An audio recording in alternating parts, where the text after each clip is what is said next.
नमस्कार। जब हम किसी देश के संविधान के बारे में सोचते हैं तो अक्सर लगता है कि ये सिर्फ कानूनों की एक मोटी सी किताब होगी, है ना? लेकिन असल में ये उससे कहीं ज्यादा है। ये किसी राष्ट्र की कहानी है, उसके सपनों का एक खाका, एक ब्लूप्रिंट। ये वो दस्तावेज है जो बताता है कि एक राष्ट्र के तौर पर हम सब कौन हैं और हम मिलकर क्या बनना चाहते हैं। तो सवाल यही उठता है, भारत का ये विशाल खाका, ये ब्लूप्रिंट जिसमें 395 आर्टिकल्स हैं, ये आखिर कहता क्या है? ये हमारे देश की नींव कैसे रखता है? इसके पिलर्स यानी स्तंभ कौन से हैं और वो कौन सी मशीनरी है जो इसे चलाती है? चलिए आज इसी ब्लूप्रिंट को परत दर परत खोलकर समझते हैं। अच्छा, किसी भी इमारत का ब्लूप्रिंट कहाँ से शुरू होता है? जाहिर है उसकी नींव से। तो हमारे संविधान का ये खाका भी बिल्कुल वहीं से शुरू होता है। इसका पहला हिस्सा यही काम करता है। ये भारत की जमीन और उस जमीन पर रहने वाले लोगों यानी हम नागरिकों को डिफाइन करता है। तो सबसे पहला सवाल, भारत है क्या? हमारा संविधान का आर्टिकल 1 यानी अनुच्छेद 1 बहुत साफ साफ कहता है, India that is Bharat shall be a union of states. अब यहाँ यूनियन शब्द पर ध्यान देना बहुत जरूरी है। इसे फेडरेशन की जगह जानबूझकर इस्तेमाल किया गया। क्यों? क्योंकि इसका सीधा मतलब ये है कि भारत जो है वो राज्यों के बीच किसी समझौते का नतीजा नहीं है और इसीलिए किसी भी राज्य को इस यूनियन से, इस संघ से अलग होने का अधिकार बिल्कुल नहीं है। और इस बात को ये एक लाइन बहुत खूबसूरती से बयां करती है, an indestructible union of destructible states, मतलब विनाशी राज्यों का एक अविनाशी संघ। इसका मतलब क्या हुआ? इसका मतलब ये है कि संघ यानी हमारा देश ये अविनाशी है, इनडिस्ट्रक्टिबल, इसे कोई तोड़ नहीं सकता। लेकिन जो राज्य हैं वो विनाशी हैं, डिस्ट्रक्टिबल, यानी हमारी संसद, पार्लियामेंट एक साधारण प्रक्रिया से किसी भी राज्य की सीमाओं को, उसके नाम को बदल सकती है या एक राज्य से नया राज्य भी बना सकती है। ठीक है, तो जमीन डिफाइन हो गई। अब अगला सवाल, इस जमीन पर रहने वाले लोग यानी नागरिक कौन होंगे?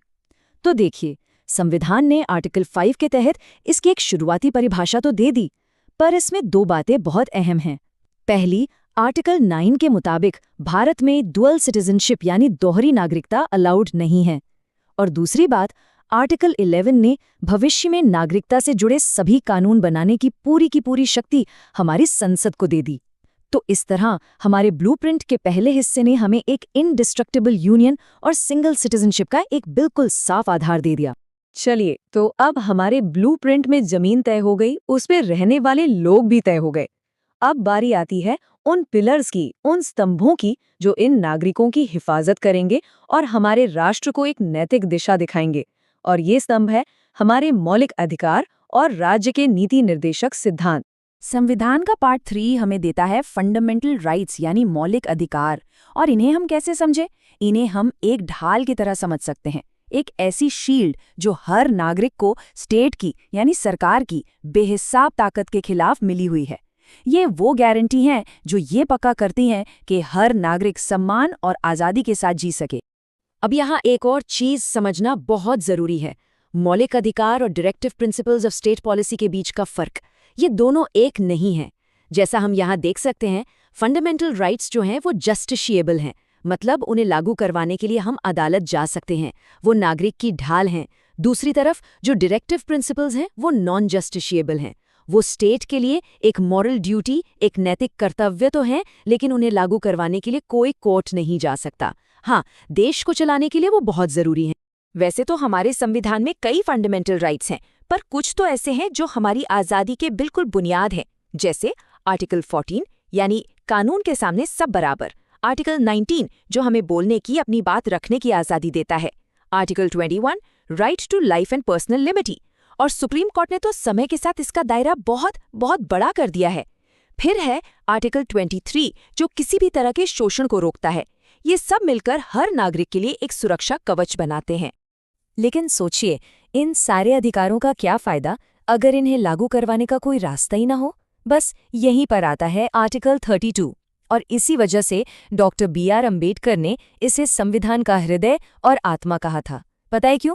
क्योंकि ये वो अधिकार है जो हर नागरिक को ये ताकत देता है कि अगर उसके किसी भी मौलिक अधिकार का हनन हो तो वो सीधे सुप्रीम कोर्ट का दरवाज़ा खटखटा सकता है। यही वो चीज़ है जो बाकी सारे अधिकारों को मीनिंगफुल बनाती है। तो ये सिर्फ कानून नहीं है, ये वो ढाल है जिसकी रक्षा खुद संविधान की आत्मा करती है। तो हमारे ब्लूप्रिंट की नींव तैयार है, उसके पिलर्स भी खड़े हो गए। अब क्या चाहिए? अब चाहिए वो मशीनरी जो इस पूरे देश को चलाएगी। तो संविधान का अगला हिस्सा सरकार की इसी मशीनरी को यानी स्टेट के 3 अंगों को एस्टैब्लिश करता है। और शासन का ये इंजन, ये मशीनरी 3 हिस्सों में बटा हुआ है। बहुत सिंपल है। पहला, लेजिस्लेचर यानी हमारी संसद, जिसका काम है कानून बनाना। दूसरा, एग्जीक्यूटिव यानी सरकार, जिसका काम है उन कानूनों को लागू करना। और तीसरा, जुडिशरी यानी हमारी अदालतें, जो इन कानूनों की रक्षा करती हैं और उनकी सही व्याख्या करती हैं। अब अगर हम लेजिस्लेचर यानी संसद को देखें तो इसके 2 सदन हैं, 2 हाउसेस। एक है Lok Sabha, a house of the people, जो सीधे तौर पर देश की आबादी को रिप्रेजेंट करती है। और दूसरी है Rajya Sabha, a council of states, जो कानून बनाने की प्रक्रिया में राज्यों के हितों की नुमाइंदगी करती है। ये डिज़ाइन इसलिए है ताकि लोगों की आवाज़ भी सुनी जाए और राज्यों की भी। फिर आते हैं एग्जीक्यूटिव पर। भारत में पार्लियामेंट्री सिस्टम है। अब इसका मतलब क्या है? इसका मतलब ये है कि हमारे जो राष्ट्रपति हैं वो हेड ऑफ स्टेट हैं, यानी राष्ट्र के औपचारिक प्रमुख। लेकिन सरकार चलाने की असली ताकत, रियल एग्जीक्यूटिव पावर, प्रधानमंत्री और उनकी कैबिनेट के पास होती है। वो होते हैं हेड ऑफ गवर्नमेंट। तो कुल मिलाकर हमारे ब्लूप्रिंट ने एक ऐसा इंजन तैयार किया है जहां शक्तियों का बंटवारा भी साफ है और एक चेक एंड बैलेंस भी बना रहता है। चलिए, मशीनरी तो सेट हो गई, लेकिन भारत जैसा इतना बड़ा और डाइवर्स देश, यहाँ पावर यानी शक्ति बटेगी कैसे? तो हमारे ब्लूप्रिंट का अगला हिस्सा इसी फेडरल स्ट्रक्चर को, इसी संघीय ढांचे को समझाता है, यानी केंद्र और राज्यों के बीच शक्तियों का बंटवारा कैसे होगा। और ये बंटवारा बहुत ही सिस्टमैटिक तरीके से किया गया है 7 शेड्यूल में दी गई 3 लिस्ट्स के जरिए। देखिए, सबसे पहली है यूनियन लिस्ट। इसमें डिफेंस, फॉरेन अफेयर्स जैसे नेशनल इंपॉर्टेंस के सब्जेक्ट्स हैं जिन पर कानून सिर्फ और सिर्फ केंद्र सरकार बना सकती है। फिर आती है स्टेट लिस्ट। इसमें पुलिस, एग्रीकल्चर जैसे स्थानीय मामले हैं जो राज्यों की जिम्मेदारी हैं।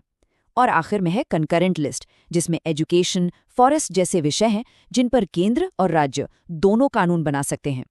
1 मिनट, लेकिन उन सब्जेक्ट्स का क्या जो इन तीनों में से किसी भी लिस्ट में नहीं है? मान लीजिए साइबर क्राइम या आर्टिफिशियल इंटेलिजेंस। उस वक्त तो ये सब नहीं थे, तो इन्हें कहते हैं रेजिड्यूअरी पावर्स। और आर्टिकल 248 के मुताबिक इन सभी बचे हुए या नए विषयों पर कानून बनाने की शक्ति सिर्फ केंद्र के पास है। तो इस फेडरल स्ट्रक्चर का निचोड़ क्या है? शक्तियों का बंटवारा है, बिल्कुल है, लेकिन एक मजबूत केंद्र के साथ, जो पूरे देश को एक साथ बांध कर रखता है।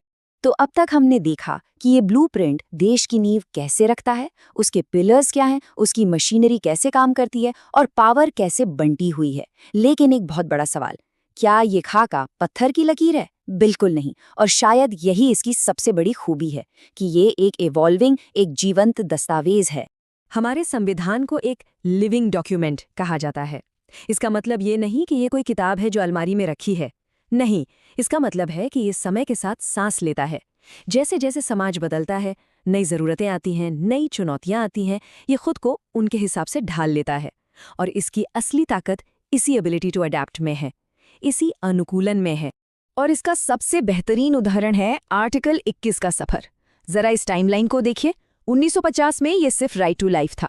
फिर 1978 में सुप्रीम कोर्ट ने कहा नहीं, इसमें right to live with dignity भी शामिल है। 2002 में 86th अमेंडमेंट से इसमें राइट टू एजुकेशन जोड़ा गया। और 2017 में सुप्रीम कोर्ट ने राइट टू प्राइवेसी को भी इसी का हिस्सा माना। ये दिखाता है कि कैसे हमारा संविधान अदालती व्याख्याओं और संशोधनों के जरिए लगातार ग्रो कर रहा है, बढ़ रहा है। तो आखिर में सवाल यही है, क्या हमारा संविधान सिर्फ एक किताब है या फिर ये एक कंटिन्यूअस कॉन्वर्सेशन है, एक लगातार चलने वाला संवाद हम नागरिकों, हमारी अदालतों और हमारी संसद के बीच, एक ऐसी बातचीत जो भारत की कहानी को हर दिन, हर पल लगातार लिख रही है।